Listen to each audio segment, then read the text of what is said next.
Welcome to the Strategy Sherpa Show, a series of organic discussions between hosts David Chavez and a variety of notable business leaders centered around their most significant failures and how they handled those challenges, so listeners can learn from their most teachable moments and apply the lessons to their organizations.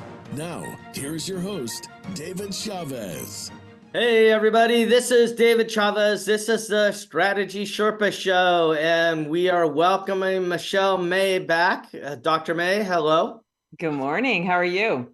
I'm doing great. How are you today? Wonderful. Hey, I want to tell our guests a little bit about what's going on in our world. We do have a workshop in Portland on Wednesday. That'll be done by Ted Servata and I. We're looking forward to it. We'll actually have another colleague with us, and we're sold out at that event. I think there's one person who may not show up, so there may be one ticket there. But if you want to get on or get a hold of us, you could just email us, and we will let you know where we're at with that if you're interested. That's on Wednesday and in Portland.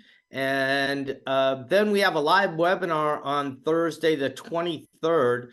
Preston will be talking about mastering efficiency and doing some process-driven tactics for cost savings.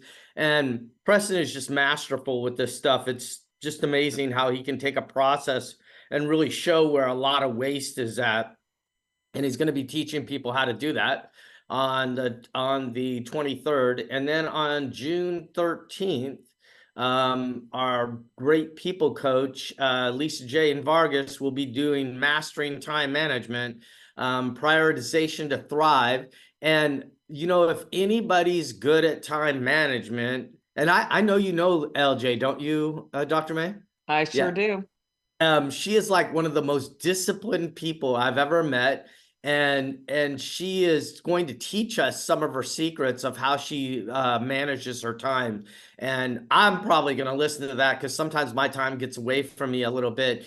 And LJ is just a master at that. So it's just really great that she's doing this workshop or the webinar, excuse me. And then on the 25th of June, Warren Sager and I will be in San Diego soaking up the sun, doing a workshop on that day. So we're excited about that too. So we have some great stuff coming up. But Dr. May, I brought you back because I was just fascinated when we were talking the last time you were on the show. And we're going to do a little bit different show today for those of you who are out there, but we'll probably still talk a little bit about business because I think your book really goes hand in hand with business.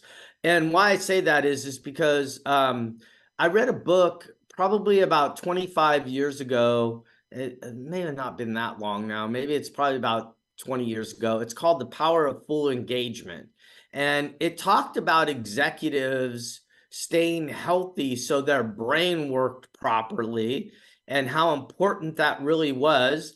And I thought your book married up with that really well. I was really impressed when I read it. So I wanted to ask you some questions. Start off by asking you some questions, if you don't mind. Then we can just get into the flow of the book because I've read it twice now, and I've found it absolutely fascinating. One of the really interesting things, the first time I started to read it, I started to apply it. And I didn't even realize I was applying it at the time. Well, you haven't even said the name of the book, so you got to tell everybody what it is. Okay. The name of the book, let me get to the cover because I want to talk about the cover a little bit too. And I want to make sure I say it exactly right.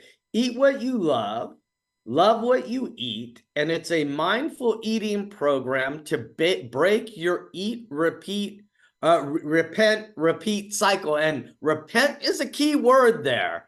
And so the book is Eat What You Love, Love What You Eat. And like I said, I found it fascinating because that I started reading it in the morning, and I read it for about 2 hours on a flight.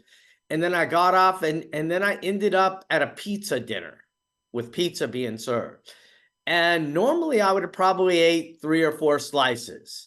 I ate one or two and found that that was full. I was full.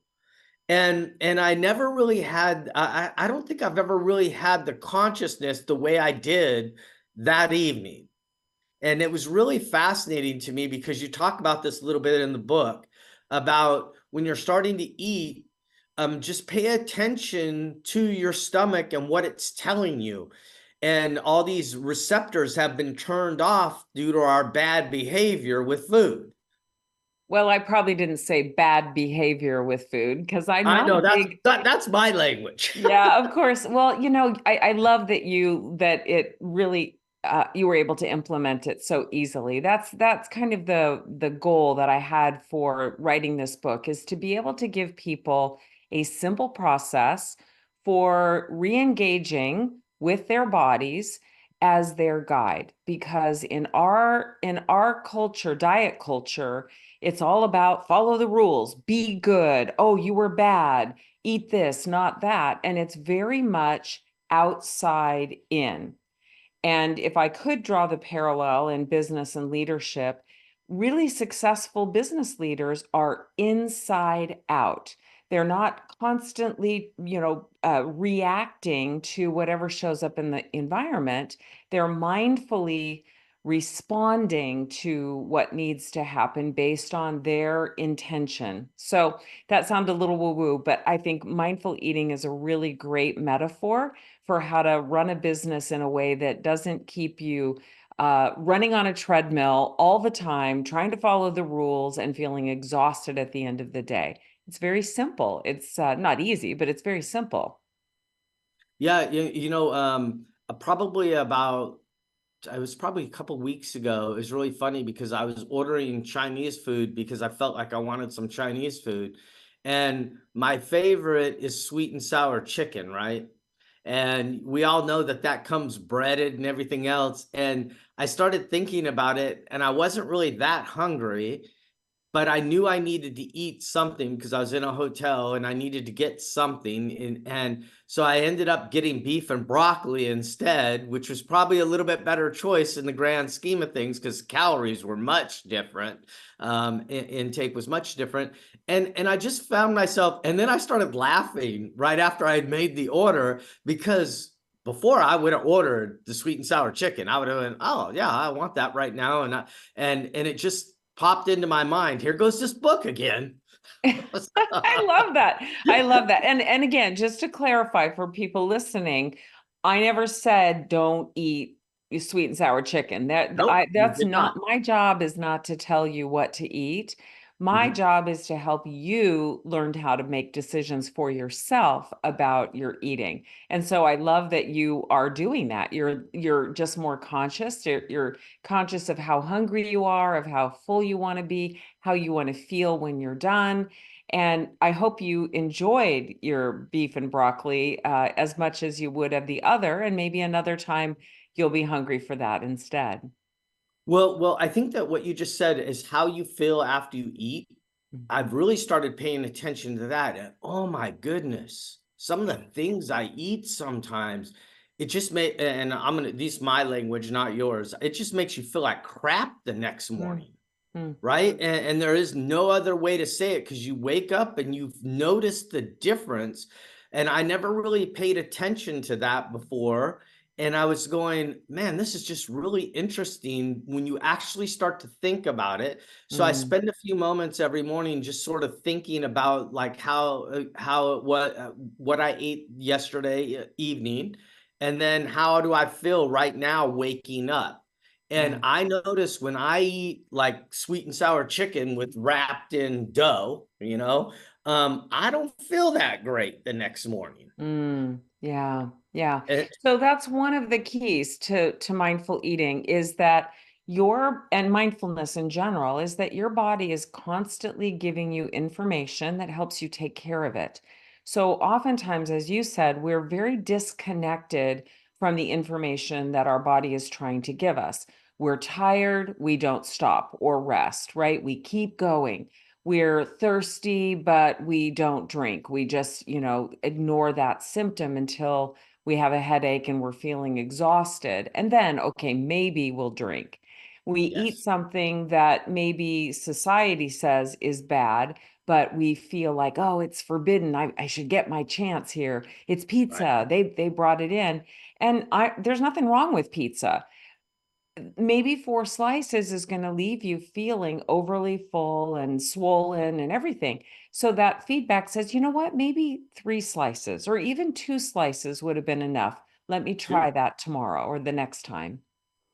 Yeah, and that's just really interesting because I started, and what you're talking about is getting consciousness right before you're doing stuff, and then also you tell us to turn off everything else and just eat. Fascinating to me. Yeah. I mean, Yeah. I did a lot of mindless eating in front of the TV, like, and and then I've made the mistake. I'm not going to say I've been perfect as I'm going along, but I made the mistake, and I realized that when I'm doing that, I eat much more because I'm not thinking about how full I am. I'm just eating what's in front of me. Well, that's a really important principle because as we know from mindfulness, the brain can only fully focus on one thing at a time. If you're eating something that you've eaten hundreds, if not thousands of times in your life, and you're watching a new TV program or a game on TV, your attention is going to be drawn to that novel event. And pretty soon, eating is on autopilot. It's just plate to fork, plate, and into the mouth. And we're not really noticing. We're not noticing how it tastes and we're not noticing how we feel. And so we don't stop until the plate is clean, the bowl is empty. And that is how we often end up feeling full but unsatisfied after eating. Now you can shift your attention from one thing to the other, a conversation, maybe you're eating in front of the television, but you intentionally pay attention to this bite, put your fork down, watch the game. Pay attention to this bite, put your fork down, watch the game. So you are task shifting one thing at a time, but not trying to multitask. I love how you said that, that task shifting. That's and I got to pay attention to that because maybe I've done a little bit of that. I'm not sure. But it's really interesting. But I have tried to make the eating time my eating time when nothing else is really going on. And like so far, I've lost 5 pounds. I've only lost about a half pound a week, but I don't really care how much I weigh. I'm more interested in being healthy and what I'm doing. So I know the two things go together. But let's come back to something because I turned to the page. I had to bring up the book because I have it on Kindle, and when you asked me the name, I wanted to say everything correctly. But there's one other thing on the book that I wanted to talk about, and you have a little chocolate heart, and you have like the foil unwrapped on the book, and Yeah. Yeah. so share with us what that's about. I love that. So the title of the book is Eat What You Love. That is the heart-shaped chocolate, and it's Love What You Eat. That's why we have it in gold foil. So that's really the gift here of mindful eating. You don't have to restrict and deprive and make foods good and bad. You eat what you love, and then you love what you eat, and that's the gold foil. Just pay attention and enjoy it fully, and then use that energy to live your life. I love it. Hey, we got to take a break because that's what we do on these types of shows. And let's come back, and I have a few more questions for you and a little bit more I want to share as we're going along. But I like how our conversation's starting so far. So we're going to take a break and we'll be right back. This is Strategy Sherpa Show. This is David Chavez with Dr. May helping us learn how to eat better.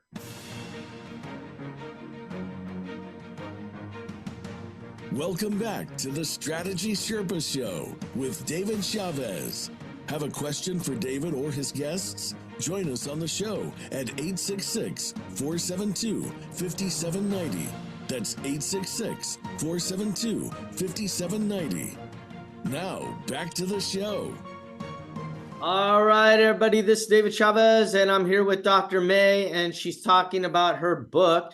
And Dr. May, we were talking a little bit right before, and we started talking a little bit afterwards, and after during the break. And I was talking to you a little bit about my goals, and I'm pretty good at setting goals. And then you had said something back to me about goals, and so let's talk about that for a second.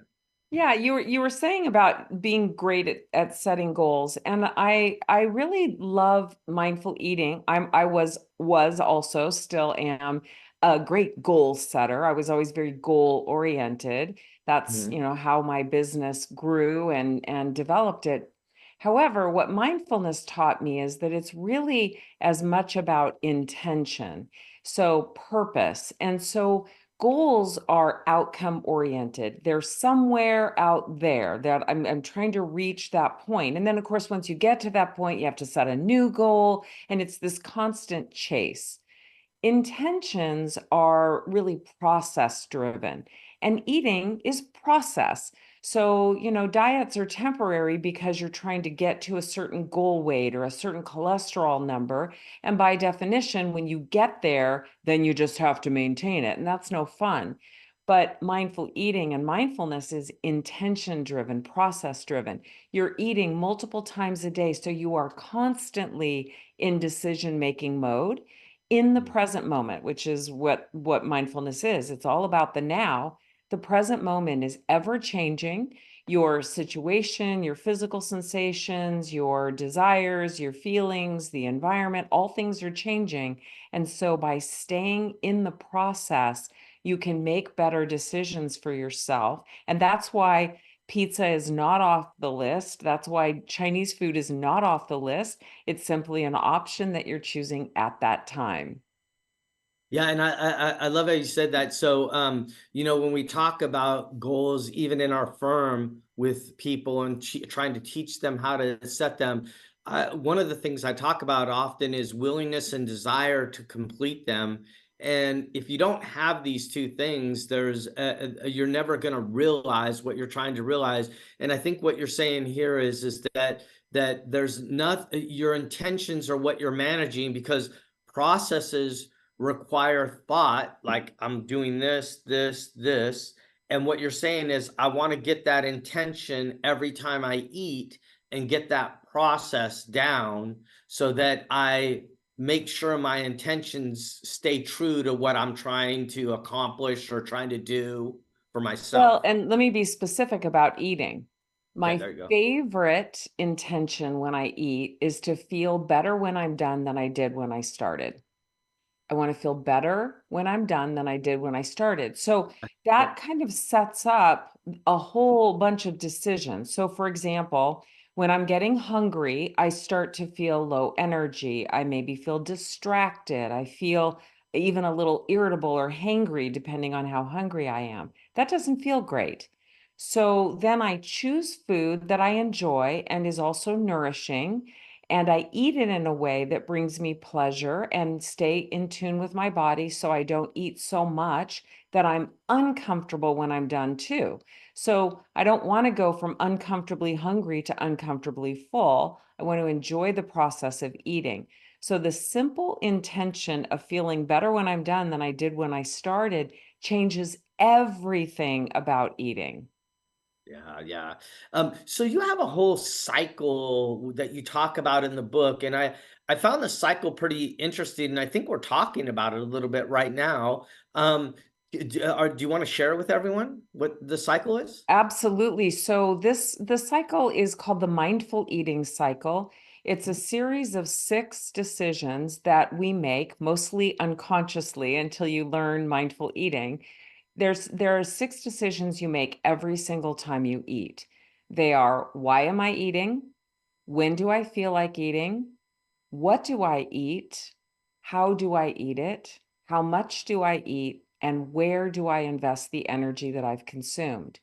And those 6 decisions, beginning with why, right? The Yeah. intention, the beginning, why you're eating, are repeated multiple times a day. And that helps us begin to notice, okay, it's not just what I'm eating that's causing me challenges. It's why I'm eating in the first place. Because obviously, if I'm eating because I'm sad, mad, glad, stressed, or bored, I'm going to choose completely different foods than if I'm eating because I'm nourishing my body and fueling my body for a big day. Yeah. It's interesting when you talk about this because I found myself a couple of times eating because I was aggravated or I was stressed, and then I'm eating garbage. I've ate a lot of it, a lot more than I wanted to eat or needed to eat at that time. And you start to have these realizations because you're a little more conscious as you're going along and doing it. And one of the things you said in the book that I found fascinating, and I didn't beat myself up for that. What I just did is just started to pay attention again, Yeah. right? Because I was emotionally off balance, right? Mhm, Because mhm. that's what happens when we get stressed and all these things. Yeah. And so I was just going into mindlessness. Right. So that's a really good example of how this can make such a difference. So the problem is it's so simple that people think, well, wait a minute, where's what am I supposed to eat? It's really such a simple concept. However, what you just described is exactly how it works. All of a sudden, now you have a tool, your mindful eating cycle, the decision points. You notice that you're doing this behavior, that's mindfulness. Even as you do it, the moment you notice that you're mindless, you're mindful again. And instead of feeling guilty and ashamed or beating yourself up, or one of the things I used to do back in my yo-yo diet days is I would eat something that wasn't on my plan, and then I would feel guilty, and then I would say something like, well, I've already blown it today. I'm just going to keep eating and then I'll start over tomorrow. I don't know if that sounds familiar to anybody, but that starting over tomorrow is what I call the eat, repent, repeat cycle. And you go through it again and again. With mindfulness, the moment you notice that you're making a decision because you're frustrated or stressed or bored, you can, if you catch yourself soon enough, you can say, oh, wait a minute. It's not Yes. food I'm needing right now. I'm just needing something to do, or I'm needing to calm down. This isn't working very well, and it has side effects. So I can take care of these other things. And then when I sit down to eat, I'm going to eat something that really is comforting and delicious so that when I'm hungry, I'm also feeding my need for comfort and pleasure and using other tools and methods when I'm not hungry. Yeah. You know what's fascinating? You talk about this in the book too. I found it really fascinating how thirsty I really was and not hungry. Mm, Because you talk about this. Can you elaborate a little bit on this? Because I think this is really yeah. important for the audience to understand. Right. So, diets, they will say you should drink 8 8-ounce glasses of water every day, or drink, twice your body, but whatever. There's all these rules. Again, those are outside in rules. What most people discover when they start noticing their body's sensations is, oh, I don't need to follow these rules. My body lets me know that I feel better when I'm hydrated, that if water or if other fluids are convenient, I consume them more regularly, and that some of these physical sensations that I'm thinking are hunger are actually thirst. Yes. Similarly, fatigue. People feel tired, they reach for food as a little pick me up when in fact what they're needing is a break or a state change. Get up from your chair, go outside, do something different, Uh-huh. switch tasks, or even sleep better, solve your sleep issues. Because ultimately that's how we begin to take better care of ourselves and feel better overall. It's not by following somebody's prescription for what we should do. It's literally by tuning in to the information our body is constantly giving us. Yeah, yeah, and I just love the way you just said that because I was just it's so fascinating to me. I've never really done anything like this before where I'm paying attention. I drink a lot of water just because I lived in Vegas for so many years. You get used to drinking a lot of water. I think that's just normal. But at the same time, I think I hadn't paid attention to it as much as I do now. Now, I want to talk about one more thing, and I want to tee this up because we got to go to a break here in a few minutes. But maybe we can talk about this enough. You described 4 eating patterns in the mindful eating cycle. And because we have the why, the when, the what, the how much, where is the cycle. So then you talk about the 4 eating patterns. So you want to talk a little bit about those? And maybe we don't have enough time. So if I have We to can interrupt, start. we can pick it up on Yeah, the other we can side. start. Okay. Yep. So the first eating pattern is to think about somebody you know who manages their eating effortlessly. They really don't think about it. Food is just not a really big issue. They might love eating, but it's just not something that they're obsessed over, or they're not weighing and measuring their food.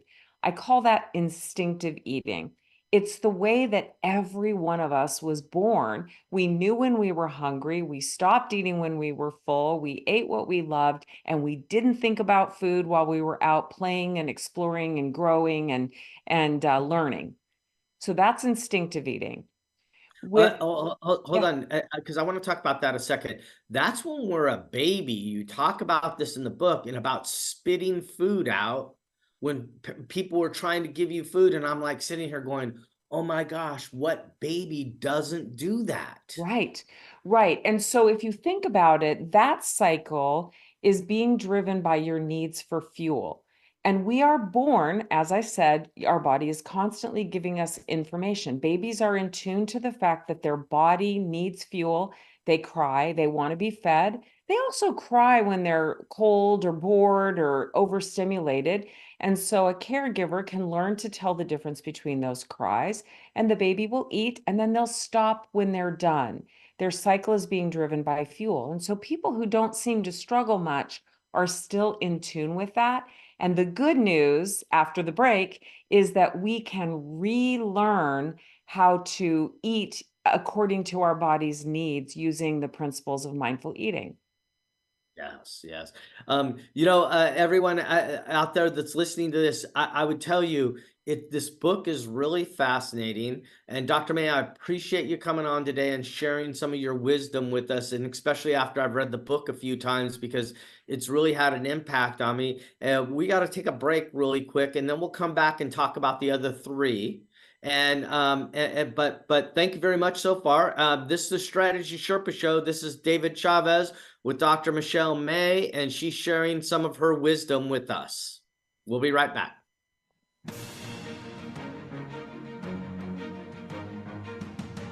Welcome back to the Strategy Sherpa Show with David Chavez. Have a question for David or his guests? Join us on the show at 866-472-5790. That's 866-472-5790. Now, back to the show. Hey, everybody, this is David Chavez. This is the Strategy Sherpa Show, and we have Dr. Michelle May with us. And Dr. May, right before the break, we were talking about the 4 eating patterns. You shared one of them with us. Can you share the other 3? Absolutely. So we talked about instinctive eating, which is being driven by your body's need for fuel. It's the way we were born. The more common pattern that, at least in my clients, is the overeating cycle. And in the overeating cycle, the cycle is being driven by triggers. So it might be the time of day. It might be fatigue or thirst, as we were speaking about. It might be some emotional trigger like boredom or stress or anger or even celebration and joy, right? So it's the full spectrum of emotions. And if you think about it, those drivers will affect when you feel like eating, what you feel like eating, often how you eat, how much you eat, and then of course you feel maybe uncomfortably full when you're done, and then you still haven't met the original need, and so you want to eat more food. So you end up repeating that cycle again and again. The third eating style or cycle is restrictive eating.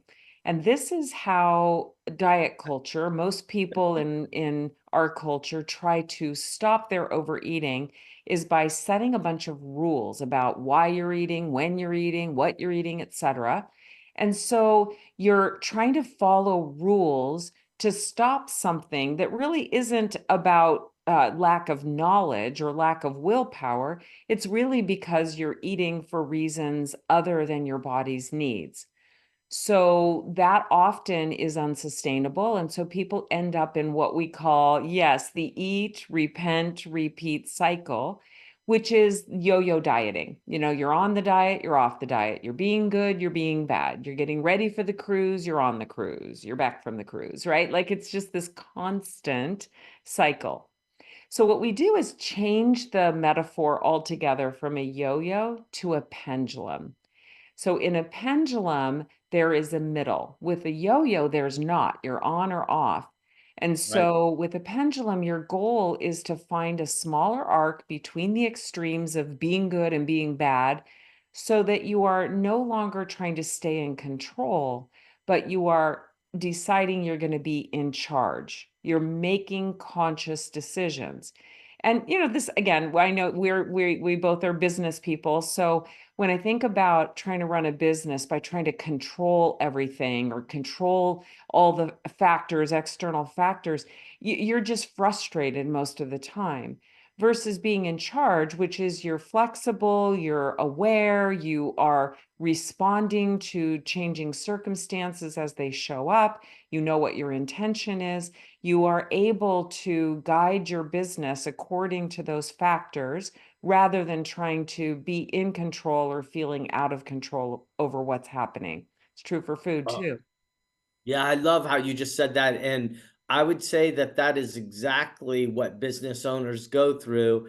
And it's really interesting how you're equating it to the food cycle too, because it's so closely tied together. Yeah. So yes, that's great. Yeah, Um, I'd love to share one specific strategy that you can use that may help you be more mindful in your life too. You've probably come across this already since I know you've read the book a couple times. But a lot of times out in the world, mindful eating, if you look it up, there's going to be thousands, if not millions of hits now, versus when I started and nobody knew what the heck I was talking about. Unfortunately, though, because it's popular, sometimes people are trying to teach it when they don't really understand it.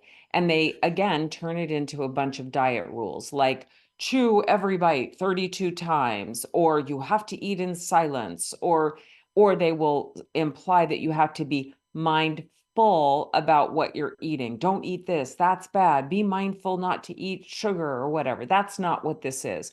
That is not what this is. right. But a good example of the active eating that can be more mindful is simply the practice of putting your fork down between bites. So here's what Yes. usually happens. We load a fork full of food, we put it in our mouths, and then we immediately begin to load the next forkful. Which forkful are you paying attention to? The next one, Yeah. not the one you're eating, not the one that you're tasting, not the one you could be enjoying, but you're paying attention to the mechanical process of loading your fork. By simply setting your fork down, it tunes your attention, your awareness to the food that is in your mouth, where all the pleasure is occurring. And also, it helps you stay connected to your body. And when you're done experiencing that forkful, you turn to the next forkful. So this is the way a lot of people live their lives is they are constantly focused on the future, not on the present. They're not enjoying their business, they're not enjoying their family. They're thinking about their weekend instead of their week. They're thinking about their retirement instead of their career. They're hoping their kids are going to be out of the house soon instead of enjoying them. So we're constantly living in the future. Our lives happen right here, right now. So put your Yeah. fork down, be Yes. present. Yeah, and I have a little bit of that thought pattern. I'm always in the future. So it's interesting how you're using that right now. So I wanted to talk a little bit about because I when I read the book, there was some comments in there because like I'm generally healthy, right? But you also talk about people with health conditions. And I think that it was really important because when I was reading that part, it was really fascinating to me how you were dealing with this that a lot of diets often don't deal with, right? And because you are a medical doctor, and I remember the story because you were practicing for 13 years, you were overweight yourself, you were doing the yo-yo thing, and you were frustrated because people were coming into your office with things that were going on with them, and it was probably caused by their bad eating or their less mindful eating. Let's say it that Okay, there way. you go. Good catch. I just got myself. Yep. See, it takes a while to get there. Okay. And then so let's talk about that a little bit. Yeah, so sometimes people will think, well, I can't eat what I love because I have diabetes, or I can't eat what I love. My everybody in my family dies of heart disease. So I think that is a really important thing to be aware of, and it is the reason to learn to eat mindfully. So here's what happens. Somebody would come into my office, we would make a diagnosis of diabetes. Maybe they had been yo-yo dieting their whole life, and that was one of the contributors to the fact that they had a genetic propensity to getting diabetes. And then because of this chronic dieting and, eating and what have you challenges, they end up with a diagnosable health condition. You could scare them and scare them straight, as they say. You could scare people into a temporary change. Don't eat carbohydrates. The problem is that diabetes is a chronic lifelong condition, and not eating carbohydrates is not a sustainable path for most people. They can do it temporarily, and they probably will while they're afraid, but it's not something that people will do long term because birthdays happen, vacations happen, pizza happens. And Oh, so but we also need carbohydrates too, right? Because that gives 100%, us energy, 100%. Well, right? and Yeah, it's just such a good example of diet culture's good food, bad food messaging. right. So instead, if you have a chronic condition, then you need to learn to manage it in a way that is truly sustainable. And Yeah. that's what I have found with mindful eating, is that people are able to make changes that they can do for the rest of their lives because it feels better. It feels better to eat in this way. You're not deprived, you're not restricted, you're not missing out on parties or events or favorite foods. And you're also aware of how your body feels. Plus, you have this other information, maybe your glucose levels, to give you feedback. And you begin Yeah. to make changes that truly lead you toward feeling good and in a sustainable way. Yeah, most definitely. I love how you're saying this because diabetes runs in my family. I'm Hispanic, so it runs in, but I haven't had it yet, and I feel very lucky. But at the same time, I think that I've done the yo-yo stuff, Mm. and I'm finding this really fascinating, and I look forward to never getting it now Right, because that fear was always there a little bit. And right. I think that with this mindful eating and just paying attention a little bit more, it really has a big impact. So, if somebody wanted to try to start doing this, what would you think would be the very first step they could take? Because, like for me, I read quite a bit. So reading the book was very easy for me because I Mhm. love to read. And as I said, I've read it twice. It's not because I'm stupid. It's just Yeah. because I like to run through books and just get the general idea of what the author is saying. Then I went through it with a little bit more attention to detail, if you Yeah. will, Yeah, right? so a really great way to start, honestly, would be to read the first chapter. The first chapter describes the mindful eating cycle and those four eating patterns we discussed. And so Mhm. that would be a place where you could begin to see, oh, I get it. This makes sense, or I'm following this pattern. So we give that first chapter away for free. It's at amihungry.com/chapter 1. You spell out chapter, CHAPTER, and the number one. And I'm sure you'll put it in the show notes, but you can download that chapter for free. That'll be a great place to start. While you're waiting or while you're practicing and learning that, The other thing that I would do is I would start to notice when you feel like eating. I know that sounds so simple. That's exactly what I did. Right. Just notice that you feel like eating. And when you feel like eating, check in and ask yourself, am I hungry? Is this a physical need for fuel, or is this some trigger, or am I following a rule? What is going on? So start to notice why you want to eat in the first place. That's why we named the company Am I Hungry? Mindful Eating Programs and Training, is because that is a door opener. It will help you start to move inside for making decisions. Yeah. Am I eating? Am I Uh, hungry? am I hungry? I'm sorry. Am I hungry.com, Uh-huh. right? Yep. And if you get on that website, you don't even have to worry about thinking about chapter 1. It's right there. It On says the right. bottom of that homepage. Yep. That's true. Yep. Yep. And you could just amihungry.com. get in there and I love what you're talking about right now, and I think it's really important. But you have a lot of resources on your website. Do you want to share some of those with people? Because like some people just don't read books, and Right, right. I would suggest, because it's also on Audible, right? So you can also listen to the audio version of it. But Yeah. what else could they do even in your website? Because some people just like surfing. Absolutely. We have so many free articles and blog posts and some videos on there. And the other thing I should mention, we talked a little bit about diabetes. Eat What You Love, the one with the gold foil and chocolate, is the cornerstone book. But I've also written a very similar book for diabetes, Eat What You Love with Diabetes, for binge eating disorder and for students, because I teach at Arizona State University. So Eat What You Love, Love What You Eat for students. So there are different forms of that book. I also run retreats and I also run programs, 6-month programs for people. In fact, I have one coming up in the middle of May. And so, if you want the help, just reach out to us. We'll help you figure out what makes the most sense as a starting place. I I'm have just thrilled that you were able to read it and get so much benefit from it. I have one suggestion for a separate book. How do I the traveling business person that travels a lot, because I travel probably about 200 to 220 days a year. That's funny. When I first started my business and was setting my goals, what I was going to do, that was one of the things, because I used to travel a lot for professional speaking, and I still do some. What turns out, David, is that you actually don't need a separate book. When you begin to apply these principles consistently, you will be making decisions no matter where you are, what airport, what country, what your schedule looks like.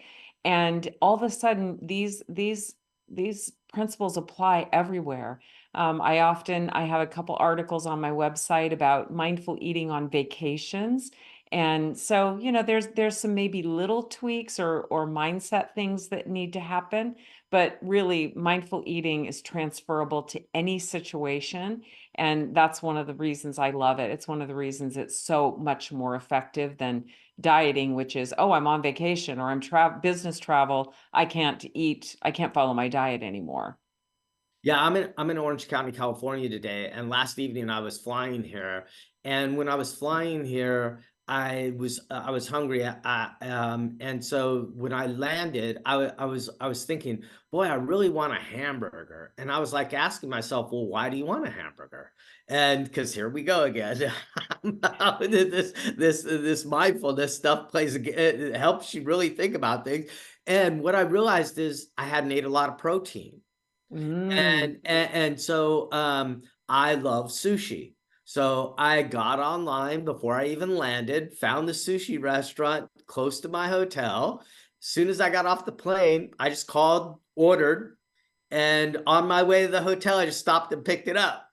So it was just as convenient as stopping somewhere and grabbing a hamburger, right? And I felt totally great, and I felt great when I woke up this morning. So yeah, I love yeah. it. I love it. Well, thank you for reading it and for sharing your enthusiasm about it.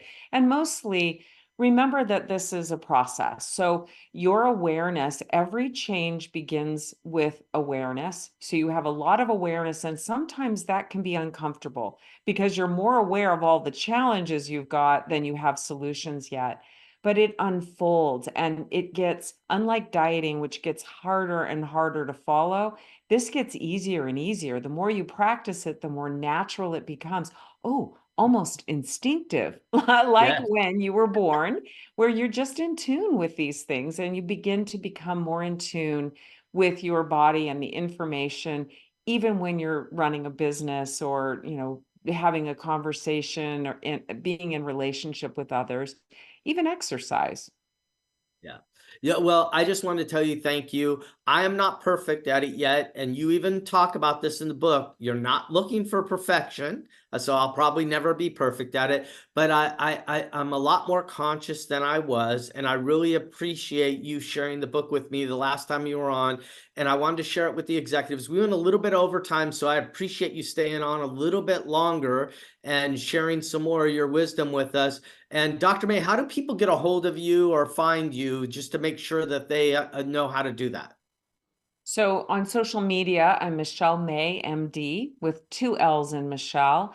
And on our website, amihungry.com, there's a contact form at the bottom of the page. Feel free to reach out or call us if you want to talk to me. My assistant can set up a call or a meeting, or answer your questions. And I should say, if you're a health and wellness professional and this is intriguing to you, we also train others to offer coaching and workshops too.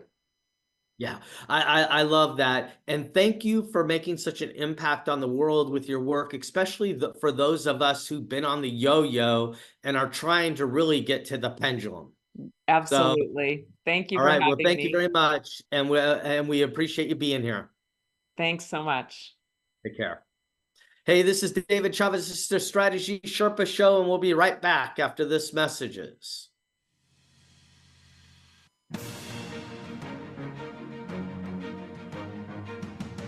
Welcome back to the Strategy Sherpa Show with David Chavez. Have a question for David or his guests? Join us on the show at 866-472-5790. That's 866-472-5790. Now, back to the show. Hey everyone, this is David Chavez. This is the Strategy Sherpa Show, and we just finished up with Dr. Michelle May, and she's sharing her wisdom around eating. And I just, this book has just been fascinating to me. Eat what you love what you eat. I just love that she's not telling me what I can't eat, like pizza. I love pizza. I love ice cream. I love all these things. But I've been a lot more conscious since I read the book. And I think I'm going to put it in my cycle. I read 7 Habits of Highly Effective People every year, right around Christmas time, just to remind me of the things that I may not be doing that aren't helpful to myself, and how to keep myself effective. And I think I'm going to put this book in that, because I think as my mind gets back to some state of mind after this book sort of leaves my consciousness, I want to just bring it back in a little bit, because I can see myself just drifting off a little bit, starting to get back into my subconscious mind. So we talk a lot about this even in our firm with working with clients. And I wanted to go back through some of the things, like we have this scaling up workshop on Wednesday in Portland. These workshops are really to help you advance your business. And if you haven't been paying attention, the economy is not doing really great right now. And it really needs to go down before it's going to come back up. And some businesses aren't going to survive this downturn. And scaling up is really a way an approach to think about your business. I've been a scaling up coach for 15 years now. I think I was coach number 35, probably out of 1,000, over 1,000 that they've trained to be scaling up coaches now. And Ted Servata, who's doing it with me, he came in about 6 months after I did. So we are very experienced coaches, and we're trying to help people understand some of the things that we do in our businesses that aren't helpful to us either. And so that's on May 8th. And Warren Sager and I we'll be doing it in San Diego on June 25th. So we welcome you to come to either of those workshops. There is one more ticket for the Portland workshop available because somebody did cancel. So if you want to, you can get online and sign up for that. And then on the 23rd, Preston's going to be talking about mastering efficiency through processes. And as Dr. May was saying, processes are part of eating.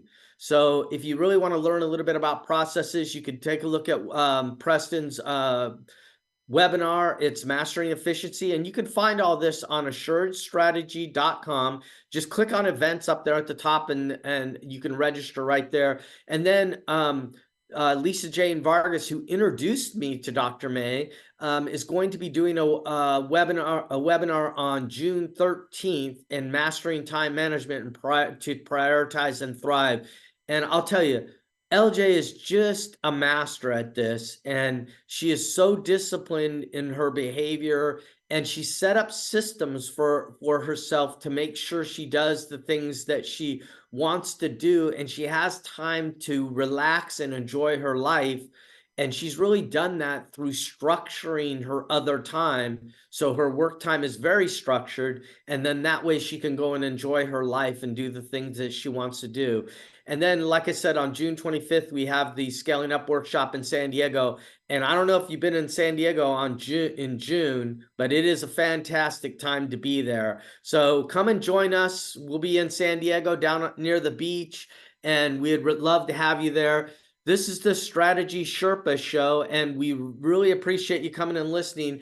And I would strongly recommend you picking up Eat What You Love, Love What You Eat, and getting on the website, Am I Hungry, and really understanding some of these concepts so you can set yourself free from this yo-yo dieting that that many of us end up in. And I would tell you, I'm really grateful to learn this at my age right now, because diabetes runs in my family, and I do not want to have diabetes. I don't have it. I haven't had it yet. I've probably been close a couple of times, and then I went on those diets she was talking about. I'd get myself back in order, Jen, to go the next year and have my test done and find I was close again. So I want to strongly recommend you get on there and check out her book. This is David Chavez. This is the Strategy Sherpa Show, and we welcome any feedback that you have, and thank you for listening. Have a great day.